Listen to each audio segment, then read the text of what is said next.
السلام علیکم پیارے بچوں، کہانی گھر میں آپ سب کو خوش آمدید۔ آج جو ہم کہانی سننے جا رہے ہیں اس کا عنوان ہے نادان چڑیا۔ چڑیا کافی دیر سے پرواز کر رہی تھی اور کسی تلاش میں تھی۔ مسلسل پرواز کرنے سے اس کے پر بری طرح تھک چکے تھے۔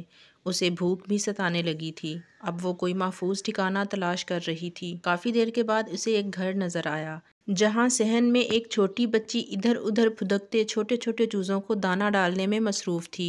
ننھی چڑیا اس صحن میں اتر گئی اور زمین پر بکھرے دانے چگنے لگی۔ مرغی نے جب اپنے بچوں کے درمیان کسی اجنبی چڑیا کو دیکھا تو وہ ننھی چڑیا کے قریب آ گئی۔ چڑیا اس کی آنکھوں میں چھپے غصے کو بھانپ گئی۔ اسی لمحے وہاں ایک بلی نمودار ہوئی۔ مرغی اور بلی دونوں چڑیا کو ایسے دیکھ رہے تھے جیسے کوئی فتح حاصل کر لی ہو۔ چڑیا دونوں کے ارادوں کو سمجھ چکی تھی۔ چڑیا ابھی ان دونوں کو دیکھ ہی رہی تھی کہ اچانک وہاں ایک اور شکاری آ دھمکا۔ وہ ایک کتا تھا۔ چڑیا کو دیکھ کر اس انداز میں بھونکنے لگا جیسے مرغی اور بلی کو بتا رہا ہو کہ یہ نیا مہمان صرف میرا ہے۔ چڑیا کو بہت زور کی بھوک لگ رہی تھی، لیکن اس ننھے شکاری کی آمد پر اور زیادہ گھبرا گئی۔ کتا اب چڑیا کے بہت قریب آ چکا تھا۔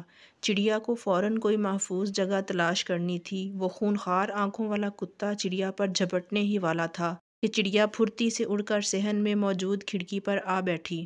چڑیا دبک کر کھڑکی کے ایک کونے میں بیٹھ گئی۔ اس کا چہرہ خوف کی شدت سے زرد ہو گیا تھا۔ اس نے سوچا اگر یہ کھڑکی سے نظر نہ آتی تو شاید اب تک وہ خونخوار آنکھوں والے کتے کے معدے میں ہوتی۔ وقت کے ساتھ ساتھ خوف بھی بڑھتا جا رہا تھا۔ چڑیا دل سے اللہ سے دعا مانگ رہی تھی کہ اسے اس مصیبت سے چھٹکارا مل جائے تاکہ وہ آرام سے وہاں زمین پر پڑا ہوا دانہ کھا سکے۔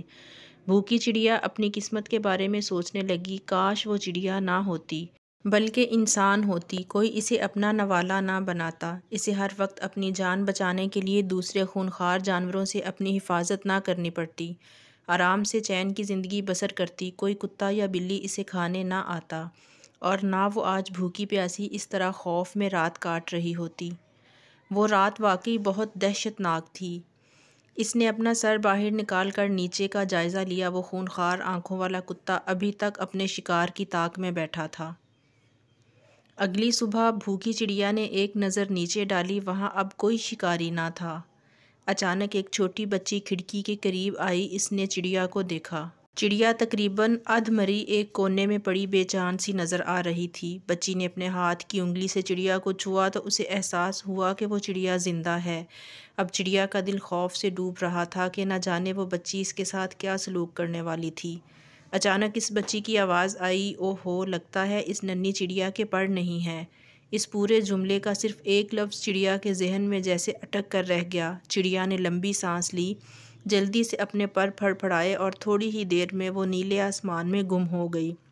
وہ نادان چڑیا اب تک بھولی ہوئی تھی کہ اللہ نے اسے پر کی نعمت سے نوازا ہے جو انسان کے پاس نہیں ہے۔ ہر جاندار کو اللہ نے مکمل پیدا کیا ہے، بس تھوڑے غور و فکر سے اپنے اندر موجود صلاحیتوں کو خود تلاش کرنا اس جاندار کا کام ہے۔ جی تو پیارے بچوں، چڑیا کی اس خوبصورت کہانی سے ہم نے جو سبق حاصل کیا ہے وہ یہ ہے کہ بنی اسرائیل کی طرح ناشکری مت کرو، اللہ کی دی ہوئی نعمتوں کو یاد کرو اور ہر حال میں اللہ کا شکر ادا کرو، کیونکہ ناشکری عذاب کا سبب بنتی ہے۔